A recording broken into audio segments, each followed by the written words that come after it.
जय श्री कृष्ण। श्रीमद्भागवत महापुराण प्रथम खंड तृतीय स्कंद 20वां अध्याय। ब्रह्मा जी की रची हुई अनेक प्रकार की सृष्टि का वर्णन।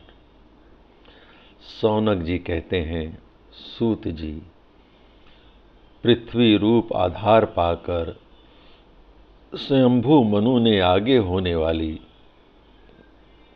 संतति को उत्पन्न करने के लिए किन किन उपायों का अवलंबन लिया।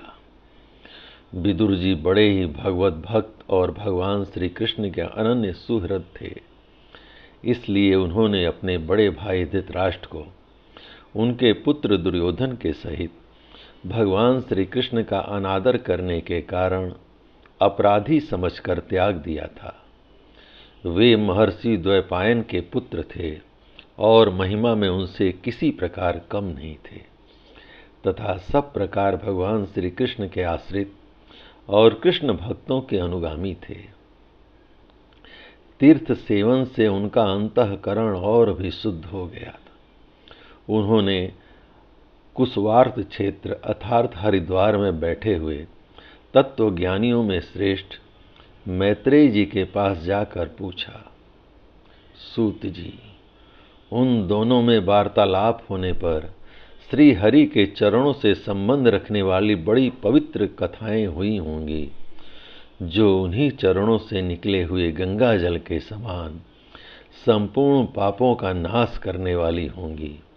सूत जी, आपका मंगल हो। आप हमें भगवान की वे पवित्र कथाएं सुनाइए।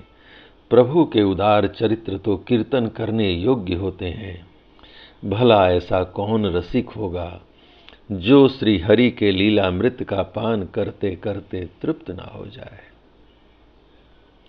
नैमिषारण्यवासी मुनियों के इस प्रकार पूछने पर उग्र श्रवासुत जी ने भगवान में चित्त लगाकर उनसे कहा, सुनिए मुनिगण, अपनी माया से वराह रूप धारण करने वाले श्री हरि की रसातल से पृथ्वी को निकालने और खेल में ही तिरस्कार पूर्वक हिरण्याक्ष को मार डालने की लीला सुनकर विदुर जी को बड़ा आनंद हुआ और उन्होंने मुनिवर मैत्रेय जी से कहा। विदुर जी ने कहा, ब्रह्मन, आप परोक्ष विषयों को भी जानने वाले हैं, अतः यह बतलाइए कि प्रजापतियों के पति श्री ब्रह्मा जी ने मरीच आदि प्रजापतियों को उत्पन्न करके फिर सृष्टि को बढ़ाने के लिए क्या किया। मरीच आदि मुनीश्वरों ने और स्वयंभू मनु ने भी ब्रह्मा जी की आज्ञा से किस प्रकार प्रजा की वृद्धि की। क्या उन्होंने इस जगत को पत्नियों के सहयोग से उत्पन्न किया या अपने अपने कार्य में स्वतंत्र रहकर अथवा सबने एक साथ मिलकर इस जगत की रचना की। मैत्रेय जी बोले, विदुर जी, जिसकी गति को जानना अत्यंत कठिन है, उस जीवों के प्रारब्ध प्रकृति के नियंता पुरुष और काल, इन तीनों हेतुओं से तथा भगवान की सन्निधि से त्रिगुणमय प्रकृति में क्षोभ होने पर उससे महत तत्व उत्पन्न हुआ। देव की प्रेरणा से रजः प्रदान महत तत्व से वैकारिक राजस और तामस तीन प्रकार का अहंकार उत्पन्न हुआ। उसने आकाशादि पांच तत्वों के अनेक वर्ग प्रकट किए। वे सब अलग अलग रहकर भूतों के कार्य रूप ब्रह्मांड की रचना नहीं कर सकते थे, इसलिए उन्होंने भगवान की शक्ति से परस्पर संगठित होकर एक स्वर्ण वर्ण अंड की रचना की। वह अंड चेतना शून्य अवस्था में 1000 वर्षों से भी अधिक समय तक कर्णाब्धि के जल में पड़ा रहा। फिर उसमें श्री भगवान ने प्रवेश किया। उसमें अधिष्ठित होने पर उनकी नाभि से सहस्त्र सूर्यों के समान अत्यंत देदीप्यमान एक कमल प्रकट हुआ, जो संपूर्ण जीव समुदाय का आश्रय था। उसी से स्वयं ब्रह्मा जी का आविर्भाव हुआ। जब ब्रह्मांड के गर्भ रूप जल में शयन करने वाले श्री नारायण देव ने ब्रह्मा जी के अंतःकरण में प्रवेश किया, तब वे पूर्व कल्पों में अपने ही द्वारा निश्चित की हुई नाम रूपमयी व्यवस्था के अनुसार लोकों की रचना करने लगे। सबसे पहले उन्होंने अपनी छाया से तामिस्र, अंधतामिस्र, तम, मोह और महामोह, यूं 5 प्रकार की अविद्या उत्पन्न की। ब्रह्मा जी को अपना वह तमोमय शरीर अच्छा नहीं लगा, अतः उन्होंने उसे त्याग दिया। तब जिससे भूख प्यास की उत्पत्ति होती है, ऐसे रात्रि रूप उस शरीर को उसी से उत्पन्न हुए यक्ष और राक्षसों ने ग्रहण कर लिया। उस समय भूख प्यास से अभिभूत होकर वे ब्रह्मा जी को खाने को दौड़े और कहने लगे, इसे खा जाओ, इसकी रक्षा मत करो, क्योंकि वे भूख प्यास से व्याकुल हो रहे थे। ब्रह्मा जी ने घबराकर उनसे कहा, अरे यक्ष राक्षसों, तुम मेरी संतान हो, इसलिए मुझे भक्षण मत करो, मेरी रक्षा करो। उनमें से जिन्होंने कहा खा जाओ वे यक्ष हुए, और जिन्होंने कहा रक्षा मत करो वे राक्षस कहलाए। फिर ब्रह्मा जी ने सात्विकी के प्रभाव से देदीप्यमान होकर मुख्य मुख्य देवताओं की रचना की। उन्होंने क्रीड़ा करते हुए ब्रह्मा जी के त्यागने पर उनका वह दिन रूप प्रकाश में शरीर ग्रहण कर लिया। इसके पश्चात ब्रह्मा जी ने अपने जघन देश से कामासक्त असुरों को उत्पन्न किया। वे अत्यंत काम लोलुप होने के कारण उत्पन्न होते ही मैथुन के लिए ब्रह्मा जी की ओर चल दिए। यह देखकर पहले तो वे हंसे, किंतु फिर उन निर्लज्ज असुरों को अपने पीछे लगा देख भयभीत और क्रोधित होकर बड़े जोर से भागे। तब उन्होंने भक्तों पर कृपा करने के लिए उनकी भावना के अनुसार दर्शन देने वाले शरणागत वत्सल वरदायक श्री हरि के पास जाकर कहा, परमात्मा मेरी रक्षा कीजिए। मैंने तो आपकी आज्ञा से प्रजा उत्पन्न की थी, किंतु यह तो पाप में प्रवृत्त होकर मुझको ही तंग करने चल दिया।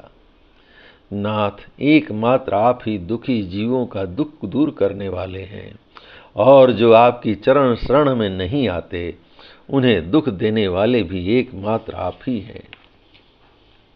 प्रभु तो प्रत्यक्षवत सबके हृदय को जानने वाले हैं। उन्होंने ब्रह्मा जी की आतुरता देखकर कहा, तुम अपने इस काम कलुषित शरीर को त्याग दो। भगवान के यूं कहते ही उन्होंने वह शरीर भी छोड़ दिया। ब्रह्मा जी का छोड़ा हुआ वह शरीर एक सुंदरी स्त्री संध्या देवी के रूप में परिणित हो गया। उसके चरण कमलों के पायजेब झंकृत हो रहे थे, उसकी आंखें मतवाली हो रही थी और कमर करधनी की लड़ों से सुशोभित सजीली साड़ी से ढकी हुई थी। उसके उभरे हुए स्तन इस प्रकार एक दूसरे से सटे हुए थे कि उनके बीच कोई अंतर ही नहीं रह गया था। उसकी नासिका और दंतावली बड़ी ही सुघड़ थी तथा वह मधुर मधुर मुस्कुराती हुई असुरों की ओर हाव भावपूर्ण दृष्टि से देख रही थी। वह नीली नीली अलकावली से सुशोभित सुकुमारी मानो लज्जा के मारे अपनी अंचल में ही सिमटी जाती थी। विदुर जी, उस सुंदरी को देखकर सब के सब असुर मोहित हो गए। अहो, इसका कैसा विचित्र रूप, कैसा अलौकिक धैर्य और कैसी नई अवस्था है।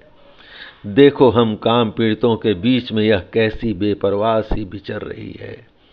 इस प्रकार उन कुबुद्धि दैत्यों ने स्त्री रूपणी संध्या के विषय में तरह तरह के तर्क वितर्क करके फिर उसका बहुत आदर करते हुए प्रेम पूर्वक पूछा, सुंदरी तुम कौन हो, किसकी पुत्री हो? भामनी, यहाँ तुम्हारे आने का क्या प्रयोजन है?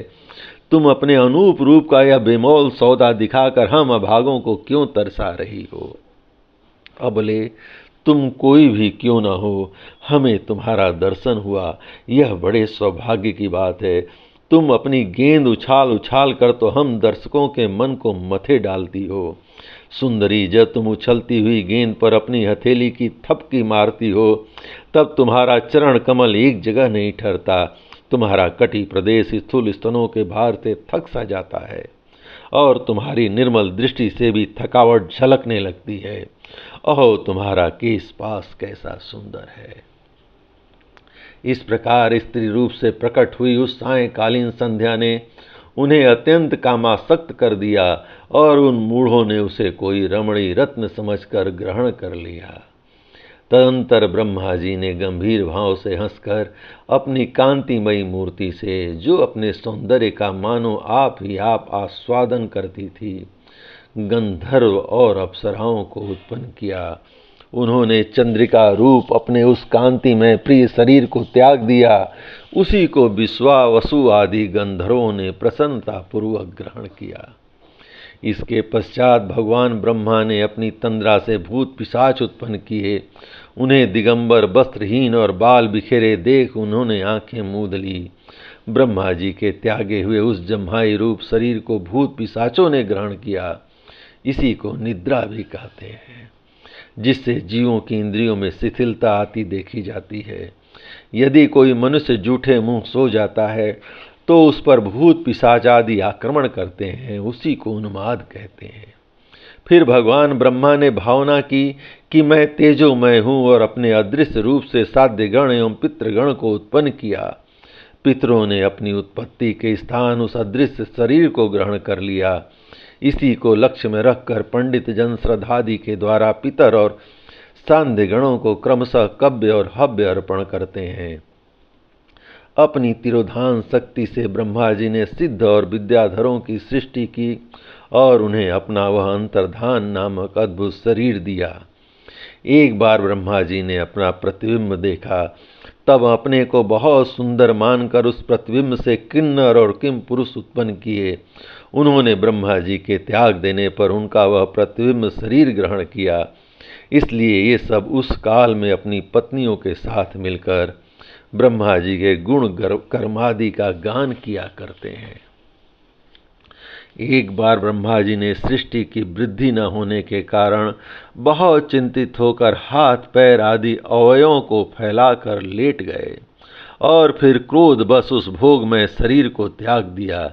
उससे जो बाल झड़कर गिरे वे अही हुए तथा उसके हाथ पैर सिकोड़कर चलने से क्रूर स्वभाव सर्प और नाग हुए, जिनका शरीर फर्ण रूप से कंधे के पास बहुत फैला होता है। एक बार ब्रह्मा जी ने अपने को कृत्य सा अनुभव किया। उस समय अंत में उन्होंने अपने मन से मनुओं की सृष्टि की। ये सब प्रजा की वृद्धि करने वाले हैं। मनस्वी ब्रह्मा जी ने उनके लिए अपना पुरुषाकार शरीर त्याग दिया। मनु को देखकर उनसे पहले उत्पन्न हुए देवता गंधर्व आदि ब्रह्मा जी की स्तुति करने लगे। वे बोले, विश्वकर्ता ब्रह्मा जी, आपकी यह मनुओं की सृष्टि बड़ी ही सुंदर है।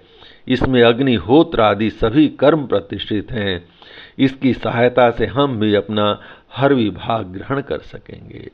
फिर आदि ऋषि ब्रह्मा जी ने इंद्रिय संयम पूर्वक तप, विद्या, योग और समाधि से संपन्न हो अपनी प्रिय संतान ऋषिगण की रचना की और उनमें से प्रत्येक को अपने समाधि, योग, ऐश्वर्य, तप, विद्या, वैराग्य में शरीर का अंश दिया।